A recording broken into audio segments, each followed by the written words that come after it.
Hey y'all, this is Ethereal Awakening doing individual zodiac tarot card reading for the sign of Aries. Sun, Moon, Rising, Venus. Check your North Node. Today's date is December 19th, but time is fluid and really irrelevant in a tarot card reading. Use your heart as your best guide. If it resonates, then there's a message for you. If it leaves a bad taste in your mouth, it's not for you. Just walk away. No big deal. All right, let's get going. Spirit, what messages do you have for Aries, Sun, Moon, Rising, and Venus? Spirit, what messages do you have for Aries, Sun, Moon, Rising, Venus? Thank you in advance. First card out, King of Swords.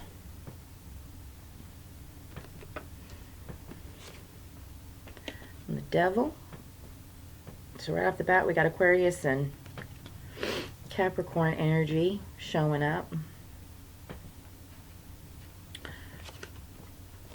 That's heart space. We've got Seven of Rods. Death. Scorpio energy. And possible outcome. Eight of Swords. Ace of Rods. So,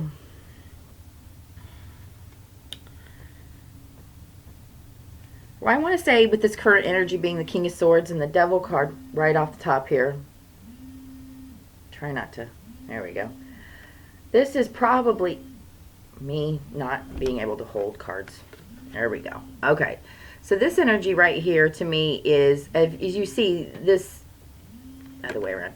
This king is facing away from the Devil energy. So this is, for me, this is an Aries out there who is honestly looking at, or should I say not looking at,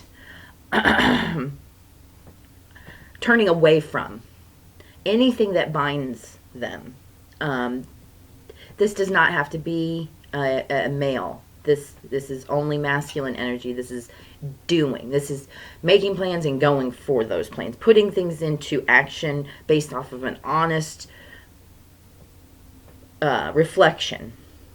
So when you've had some dark, shadow energy around you, like this Devil energy, which is our addictions.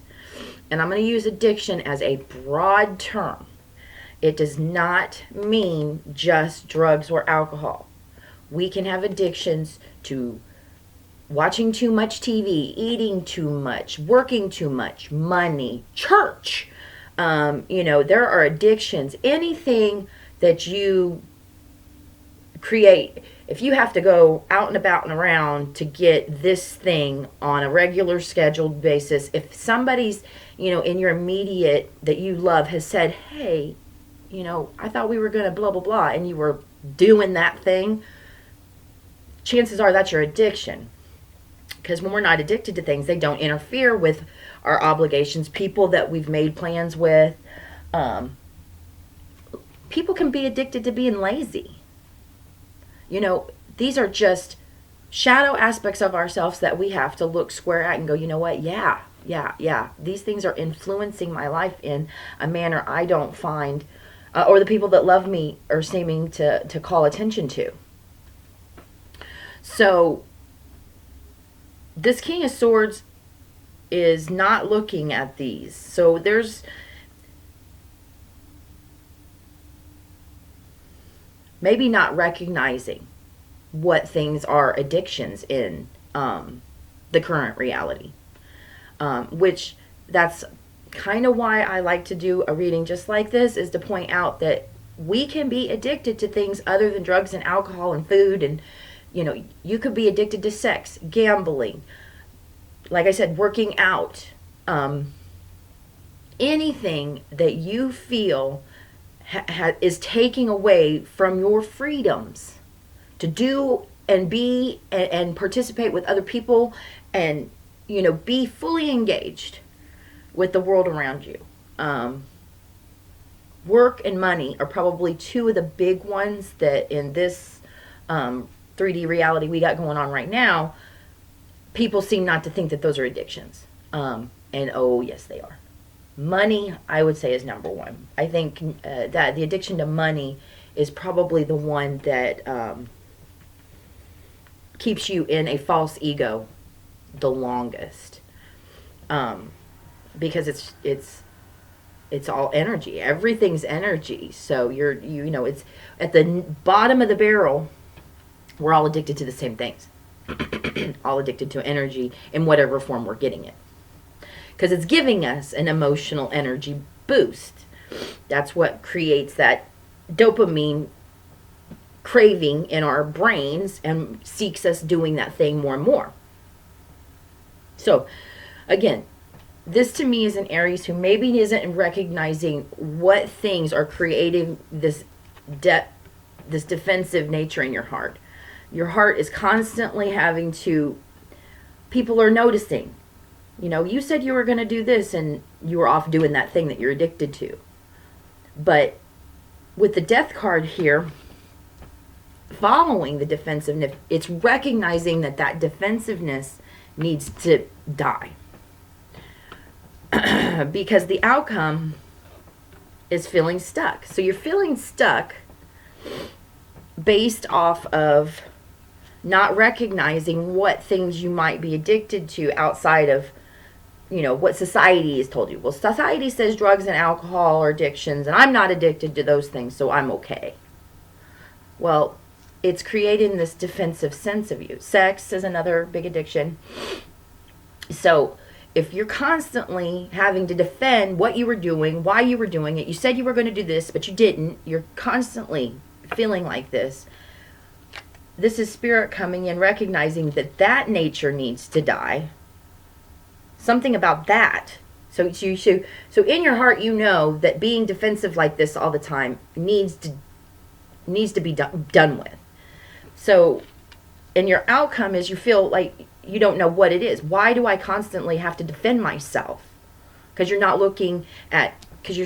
squarely looking at what it is that you're addicted to. You're not seeing it for what it truly is and the reality of it. But once you do, then you'll passionately be able to go after whatever it is that you want. If you want to be more present in your loved ones' lives, if you want to stop being defensive to those people around you, constantly feeling like you're just, get off my back, you know, like I can do what I want. Well, yeah, you can, but you know, you can't be making obligations to people and then breaking them and expecting like everybody else is the one with the problem, when you are not looking at what the exact problem is. So this is, for me, Spirit is saying, take a second look at what it is that you're addicted to. What is it that's causing the defensiveness? What is that thing that you're constantly doing that causes you to have to be so defensive? Well, I was late to work because of da-da-da-da-da. I couldn't show up for our date tonight because I da-da-da-da-da. I know I was supposed to pick up your sister, but I was da-da-da-da-da. You're defensive because, not because these people are just up your butt. No. You've made obligations to these people that you can't fulfill because you're not looking at the whatever it is that's the addiction. Or the addiction is another word for addiction is codependency. When you become dependent on something outside of yourself for an emotional, energetic burst, it's an addiction.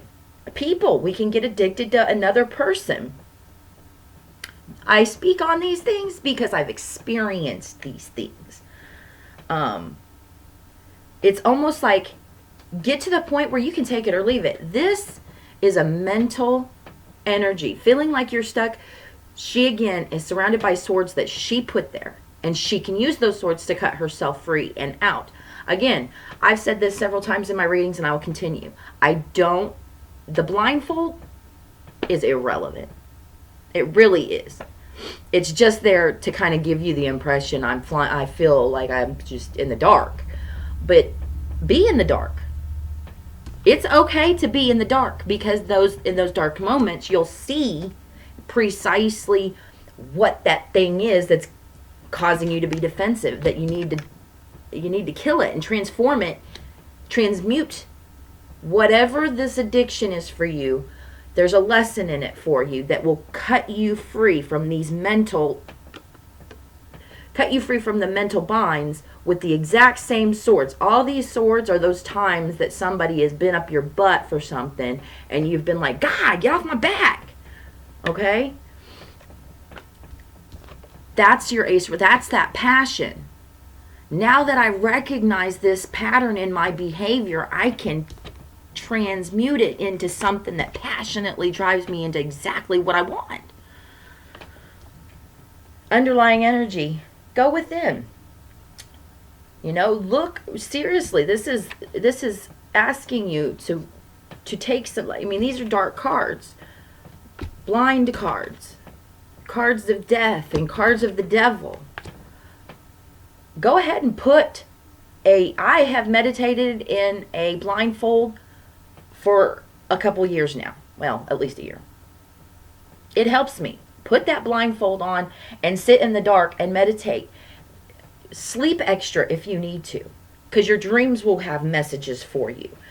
Recognize certain things in your dreams. Write them down when you wake up. Look up online what that meant. Start diving into what your subconscious is trying to tell you. You want fairness and a new start.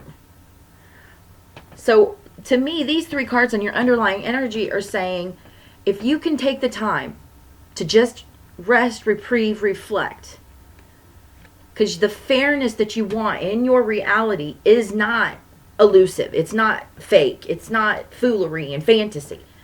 But once you recognize that I just want a fair reality, I just want things to be fair around me. I want the people I love to stop crawling up my butt. Well, you have to be just as fair. And some good reprieve, relax, restoration. This is my R card. But doing that might reveal to you exactly what it is that will give you that leap into something new with this, you know.